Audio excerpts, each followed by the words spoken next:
Dakufuna mu bataka bano betujoge magana nabo neno meeting neno office ya president abataka bano tutangaze ensonga eno batubwe abantu bene ababa ku mataka ago kuba mulimu abajo okutuyingira mu kabiri so tujage magana ne office eno ne office n'abataka tukimalirize so RDC twida kufunamu abantu ndowooza nga bana betujoge magana nabo tina ekyo neno timu yona kale amaina gano njagafuna ne namba d'essimu tugemagane ne RDC tweyanziza ino.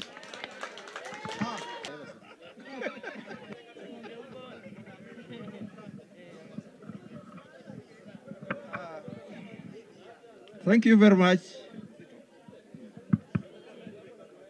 Thank you very much, Honorable Minister of State for Lands, for responding to our cries and calls. A number of times you have wanted to come, but for various reasons you have been unable, but at least this time. Ne Juma Teko, bagende uwe, yali omukuru wa PTA, kumukanga primary school. Haumbanga ye chairperson wa school management committee bagenda wa mwami ono Dawson Kiria ntitwagala otuguze ettaka kakati n'abagamba nti ne bano nabo ndoza batuguze ettaka twagala kugaziya ettaka tufune essomero n'abagamba nti yange itukiriza naye ettaka lyonna tulyagalamu batulamu ndoza ne bateekamu emitwe ne bagamba nti tulyagalamu emitwalo 6 ono ye Kiria Dawson mitwalo 15 iri lyali tono impande izitifu yokoyasi impande nti naye mitwalo 15 bana iri lyali tono erya funa kansi kuunga lyo lyali dene lyo mitwalo 3 ze mitwalo 6 nti era MP oyo yalaze ne sente mu motoka nga bamanyi nti agenda kuba we sente bawe ettaka bagenda okumaliriza nga ate babaziza mu kino kiri ngati baba wa decent okusala kuba yagenda ngawa enakaluke okusalirawa enakaluke jaja namuwe ettaka ntizimba wakantuko osalirengamu kyoka kyanaku nnyo okulaba nti jaja yawe musiramu oyo ettaka mu buntu obulamu nekituviiriddemu ki empaka ngafa bazikulu kakati bwe bamala okuwa omusiramu ow'okuzimba omuzigiti ne guzaalaki primary school. Primary school eyo nezaala by day it was called junior school. Junior school eyo yenkoma kati IU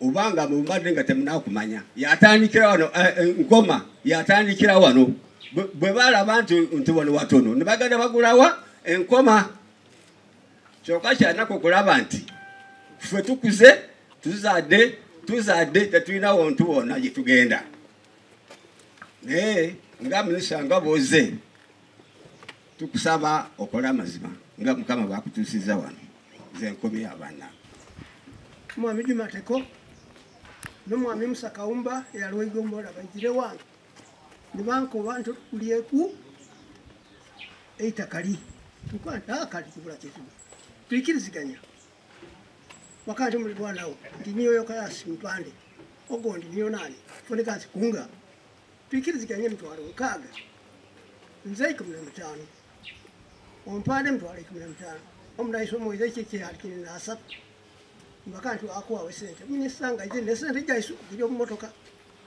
ne batukire sawa ni kwanda kanti so mu sente lekere mirimo jonyona nga tuizaniki funa sente tibatuwaire baganda ku sente bakuba nti omwami haji kasisa nabaweza kanyama eka 3 nibayunga ko deria muzikiti omuzee ali kuga nga mugayine nane sente ihula okutwaba wese kata nga tumatwe sente iso twakola niki tuikiriria nsigala nga tuli omwitaka lirya isuuka nti bano baddamu nti kubanga MP agamba nti afe sente teziriwo bana ne bagamba nti bwe mubanga temutuwadde sente fena afe ettaka tetuwaayo era afe tusigadde mu ttaka lyaffe akuba nti mwize musayininge abatyaima bagenda wabaira nimwemwena awairi ananinga onano okajiwa awairi itakali kana basigalo nyonyo nabageni musayininge iso tuwakuba nti nze n'amaka gange gali nimba kandi zisina sayininge kubanga sente ginabasabire timwampaire eitakali lyange nagule ugulitira ziza wange nti kakati bayita olukiiko olulala kakati mu lukiiko olwo Haji Kasisa bwe yabaweera ettaka acres 4 ze yalaguze ku maama omu baali bamuyita Zitikerezironi Busuulwa kati nabo ne bayita bano ne bagamba nti kakati musayininge ku mpapula nga mubaddewo kakati bano ne babakengera nti lwaki tusayininga ate sente ffe baatuuma kujjako nga mutuwadde sente tetulina kipapula kye tuyinza kusayiningako ne bagaana oire era nzira sigale mu itaka lyange liryo nsigala nga mwangaire paka n'emirembe ngewejirwe esaawe iba ali basiba nalese nyenge eyo omwami Moiza Obulayimu yankobere nti oizo tulage ngewe tubita nimbako bati kale njala nimbalaga ngeba bita nibasibe senyenge era ye abo bagana ye yasigala mu ttaka lye ne basigala mu ttaka awula somero lino lya Mukanga primary ne Mwami Dawson Kirya kali bwe kitu wekyali era ina asigala mu ttaka eryo paka nakati yali kinamanya nti likyaliririe era mpanga lidao nzalidde n'abaana bange abalala tuli nabo wano ekitegeeza nti nze sinaba kufuna bo tebayagala nze saakifuna era naze nalemerako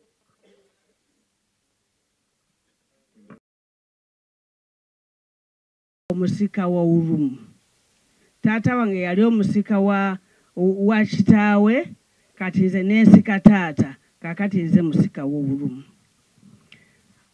sebo lunaku lulungi nnyo era lukulu nnyo mu Kabwangasi uno olw'okuba nti ozze okutereza ensonga ezibadde zituluma okumala ebbanga ddene. Sebo Minisita nga chairman LC1 wayogedde jjajja wange yali Paramount Chief ye bebazeeyi abayaniriza enfuga ya kakungulu we yajja kuno bebayaniriza kakungulu kati ye debamuwa obwa Paramount Chief e Kabwangasi bw'abeera Paramount Chief kubanga ye yalina ettaka eddene okusinga ate ekirala yali musajja ng'ayagala abantu babeere kumpi nabo edda abantu babeera batono nnyo kati ye ng'ayagala abantu babeere kumpi naye olw'ensonga yo security n'ebirala kati yayanirizanga abantu bangi era ne machache zigonna bwe bajjanga batuukiranga wuwe Church of Uganda bwe yasooka okujja abachurch missionaries bwe bajja ne babawa e Kabwangasi. That Kabwangasi PTC was given by my grandfather.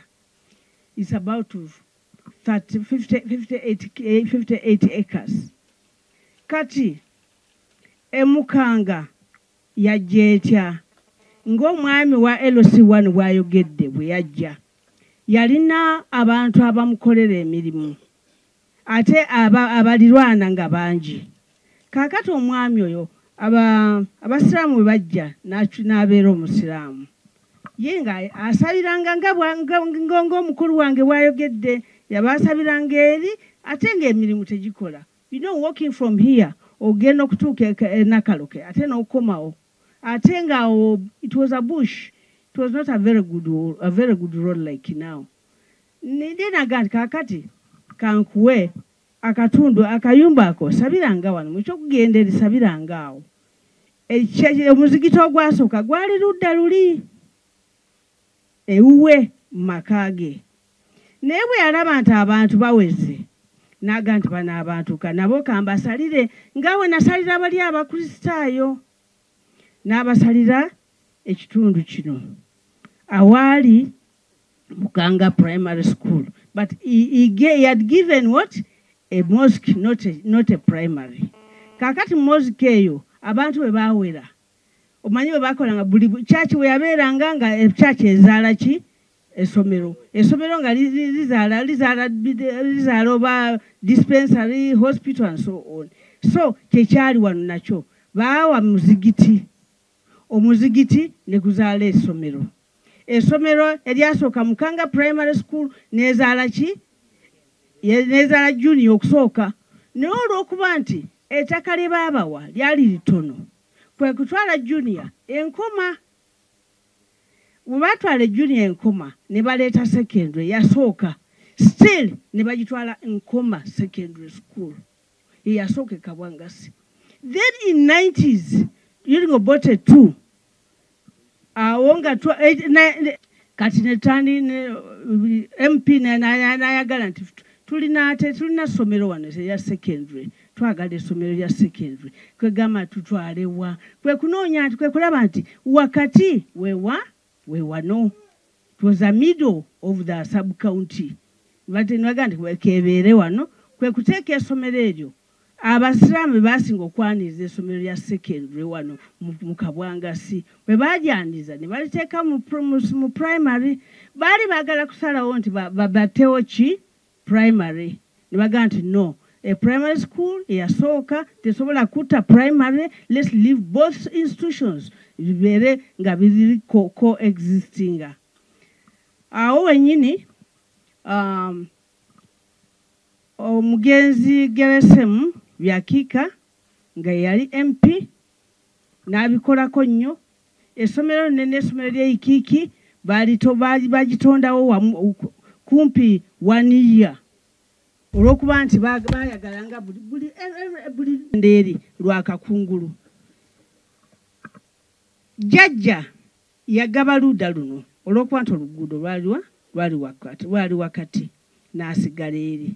Naye ekyembi oba ekyokwewuunyisa tagenda okwesanga nti bwe batandikira eno okunoonya ettaka, bano bwe baabalemesa ne bakurosinga oludda luli, ate abaabawa ettaka ne babagebera ku bwereere nga tufuna summons nga batugamba nti tuli squatters in our own land. Ate twali tumaze okukola ki? Okubasalirako. Kiringa okusenza omuntu, kakati omuntu oyo n'akola ki? N'akusenda. N'obeera squatter mu kikyo. Kale kyekyo, that's a short history about that land. Kale, oli taata waffe, tukwesiga. Era gavumenti emira ku muntu wa bulijjo. Tusabe olwaleero ekintu kino kiggwe. Kubanga okuwandika nti wawa omuntu ekintu n'omwaka nti kale naawe beerakaawo, ate naga kakati gwe oli squatter, tolina kukolerawo kintu kyonna. Era ekyo ekintu kiwadde abantu nga tebasobola na kudevelopinga mu ttaka lyabwe.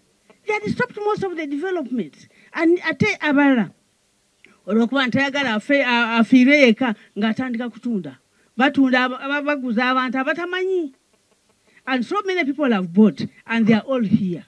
People who have bought there. People, the natives have sold it to people just because bagala bafune muko nga government oba tenaba kubayingirira. Naye nsanyuse nnyo nti government ya NRM government ya abantu era erwanirira omuntu wa bulijjo.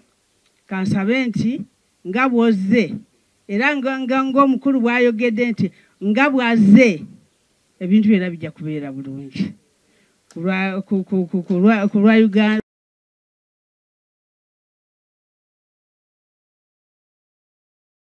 That is a subject of this matter. We've heard very well from the former speakers here about the genesis of these institutions. Waliwo abadde ayogera wano bayogeddeko batwadde history nga bweri. But of course, me being the line manager, representing Ministry of Education at the district level, of course, I had to say something, much as the secondary section is not here. I remember we had a meeting sometime last year about the same. We had the Undersecretary, Minister of Education, last year. We had a meeting at the secondary institution. By the way, I must thank government first of all. Yes, ebo. Neno kwebaza okusooka etuweebule services, especially education. And that's why you see these education institutions. Era gituwaire okuwoneka nti abaana isi basoma. Tulina okwebala government olwekyo, because I want Minister to take this information that we are so grateful. Ebutebo, as a district, tulina amasomero ga secondary gali matano gokka. Only 5 against 17 administrative units. Sub-counties, including town councils. That means we have a gap of 12. Tulina a gap ya masomero meka ikumuna mabiri. So I know for you always sit in different forums, you can still take this information that we need more secondary schools. Then primary section, we have only 31 against 61 parishes. We have a gap of 30. You see, and those public institutions that are existing, abana bangi nnyo. These institutions cannot accommodate all of them. And nenga bolaba tuli ku nsonga yaki yettaka. Amasomero gano tugeetaaga because they cannot exist without the community. Era community tugeetaaga. Ate ne community yeetaaga ki? Amasomero gano. Kubanga beetaaga amasomero abaana baffe basome. Waliwo ayogeddeko kigambo nti tuyinza okwetaaga development, one of the speakers here. And it is true. You see where this school is, where we are here. That is where the land ends. That's where we managed to put the staff house. And in the future, if we want to make more development, those are tuna we tunateka. Kubanga awe koma, what? Even if we were to put a latrine. Now, I'm not saying that the minister should make a ruling that the community gives what? No, I'm just giving a picture. Yeah, I'm just giving a picture of our condition. Minister and Secretary mentioned that the institution, Kabwangasi, they have a land title. And it is where? On the table of Ministry of Education. That's what I heard.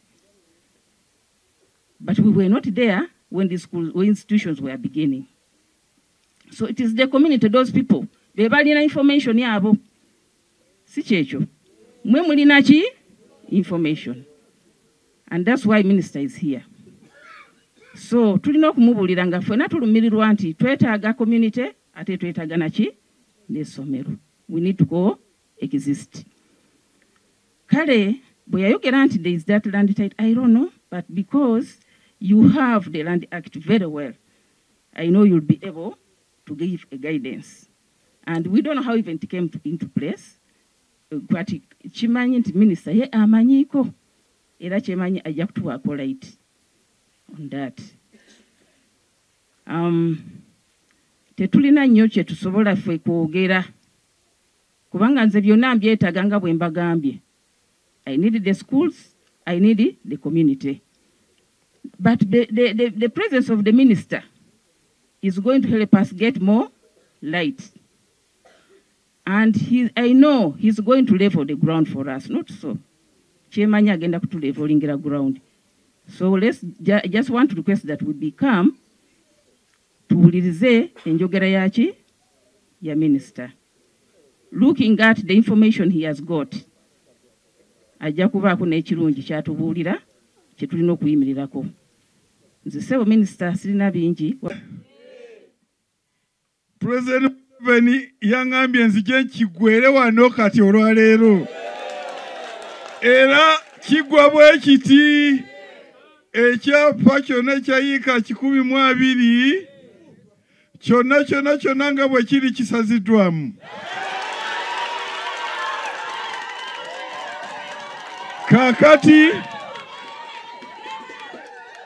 Kakati community surveyor ejja kujja ekube epunte yikanya ez'essomero ezijjeko. Yika ezisigaddewo abatuuze bajja kufunako ebyapa nga bagoberera amateeka. Namusoka ayagala wano wewawewe ng'agoberera nga steps bwe ziba erya committee najja ono najja n'asaba n'afunako freehold ng'etteeka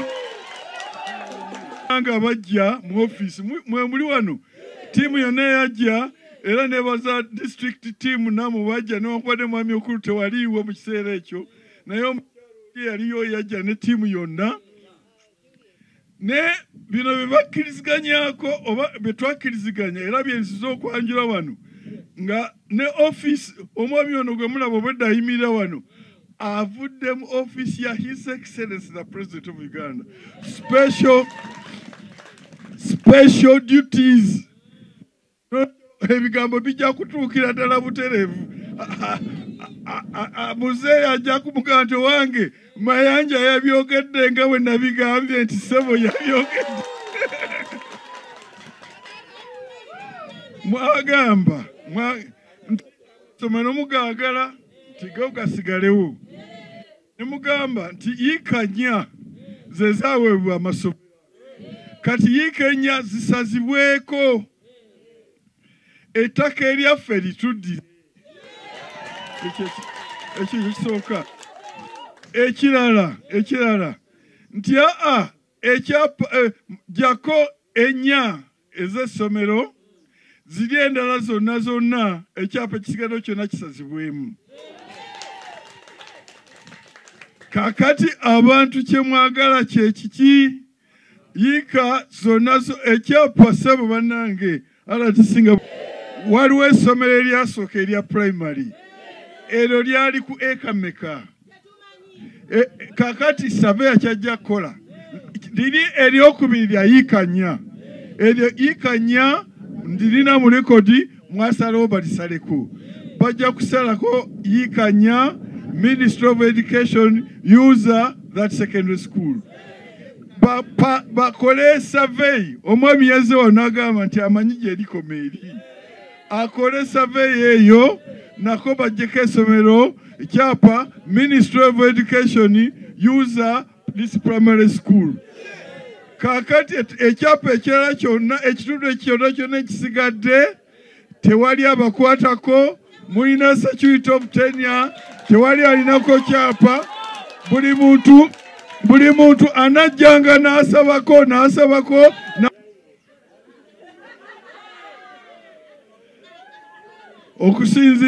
okusinziira ku record eziri mu land office. Ekyapa kino kiri mu manya ga Uganda Land Commission nga kyali registered nga 29 March 1995 mu instrument number 269345. Kakati ettaka lino liwa ati Kabwangasi Butebo nga lyayika 40.8 hectares. Zezo square miles acres nga meka 10 nga nakusigamu. Wona kwegamba ekyapa kino kyatwa kirimu essomero namwe mwena. Kati amateeka gago gagambye tewali kusazaamu, tewali kugobwako, tewandibadde gabwa. Kakati n'essomero lyandibadde teriweebwa senga mubadde temukkiriza, naye mwakkiriza ati ly'essomero liweebwe. Kakati bwe kiti ekyapa kyonna kubanga ne Uganda Land Commission yagenda okusazaawo ekyapa nga weemuli. N'olwekyo tekyali available for the Uganda Land Commission okukyetwalira. Kati tuyinza okugamba nti ekyapa kino kisigale. Naye nga kiriko commissioners caveat tekiweebwa muntu yenna. Ku kyapa ekyo ministry nga tukolera awamu ne district RDC's office baleete ba surveyor basaleko yiika 4 ez'essomero bajjemu ekyapa ng'ekyapa ekyo kiri mu Ministry of Education user erinnya lino ery'essomero. That's number 1. Ziri yiika ezisigaddewo kikubi nga mumeka. Yiika zisigale mu kyapa kya Uganda Land Commission naye nga kuliko commissioners caveat tewali n'omu asalako okujjako nga community ekkirizibwa naye nga buli member wa community agamba nti akange njagala nfuneko ekyapa nga district land committee area committee ejja neekakakasa nti kake oyo ne baneiba bonna ne bajjuza ne baleeta surveyor n'ajjako ak'ekibanja ke ako ne bakasalako akabanja ke. Muyinza okusaba okukkiriza ekyo oba okugamba nti bajjeko ekyo eky'essomero ekyaffe kisigale nga kiri Uganda Land Commission for the community of Walasi nga kuliko ne caveat ya commissioner. Kiki njagala abakulembera gyasalewo kiki kye mwagala. Diziganyiza tujja kusala ke survey ajja kujja sebo RDC bajja kujja ku office yo nga mandate ey'okugobera kino eri mu presence office special duties ogenda okubuuza ati ekintu ekyo kikoleddwa kakati yiikenya zisaliddwako. Halo namwena ekyapa kyammwe kino bwe kiba nga kisiga nga bajjeeko yiikanya ez'essomero mwena abasigadde ekyapa nga kiri mu Uganda Land Commission kiba kya Uganda yonna naye nga kya Uganda Land Commission kyokka tuyinza okussaako akantu ng'ekyessomero tugenda kussaako Ministry of Education user Bwalasi essomero lino ekyo ekyapa tekitegeeza tewali bayo headmaster tewali bayo board member alijjako ekyapa kirisigala nga kya ssomero emirembe n'emirembe amiina. Ekyapa kino ekirala bwe kisigala mu manya ga Uganda Land Commission naye ne bassaako user community enani Kabwasi community commissioners caveat ekitegeeza tewali mulala yenna aliveeyo n'abatwalako oba n'abagobako ekyapa kyammwe kya community a community title mwe mwenyini aba community mwe musalawo nti okwiri kafuneko ekyapa kye ne mumusalirako mmwe ne mujjuzaako abakulembeze ne balyoka bajja oyo n'ajjako ekyapa kye. Ekyo kirina nakyo advantage nyingi kubanga mumanya nti ekyapa kyammwe for example certified true copy ejja nebeera mu RDC's office copy eri tewali agikwatako nammwe bwe muli tewaba abakwatako ate byonna erina ekyapa kyammwe kyonna guaranteed by government under section 59 of the Registration of Titles Act. Ekyo kye kiba kikola njagala omukumu ajje atemu. 8 Land Act egamba eryo obanga transaction eyo enfu kakati nze ndagira commissioner wa Uganda Land Commission ekyapa ekyo n'akisazaamu nga tagenze na mu kooti. Kino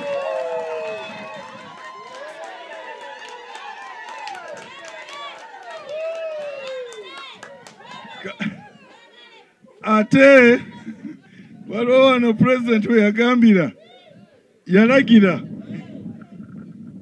nze mbasomera bibye bya president signature yino wano signature ya president.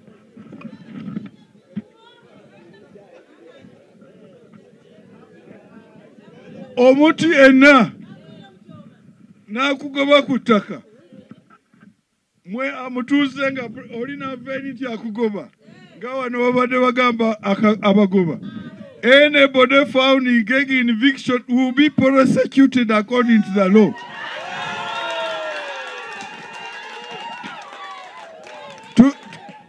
President agambye agoba omuntu yenna ajja kukwatibwa avunaanibwa okusinziira mu mateeka.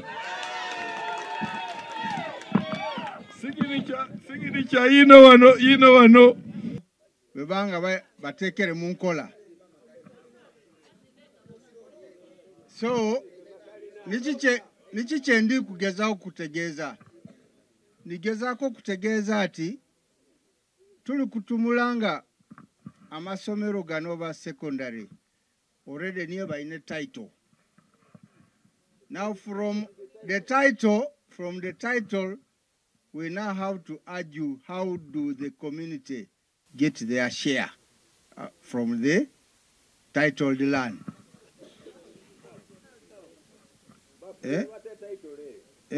Now whatever means they used, they have a title which must be verified. The minister in charge is here. So the minister in charge is going to review what was the procedure they used to acquire the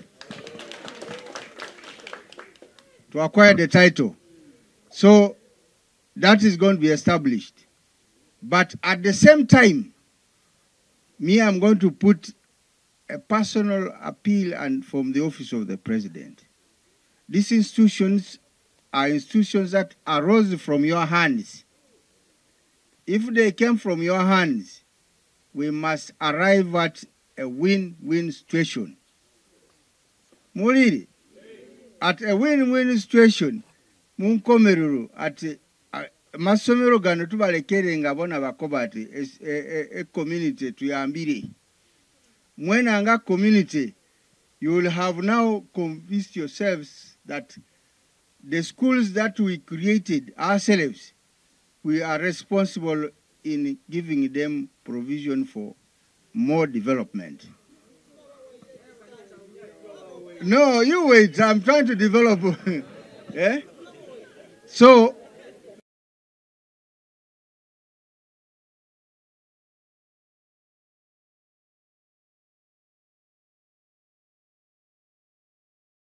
ekyawe eky'essomero ekisigala kisaziweemu kaakati abatuuze ebo babe nti baweewa omukisa bennyini okuapplyinga for freehold balyoke buli muntu abeere n'ekikye aba yagadde kye basaba.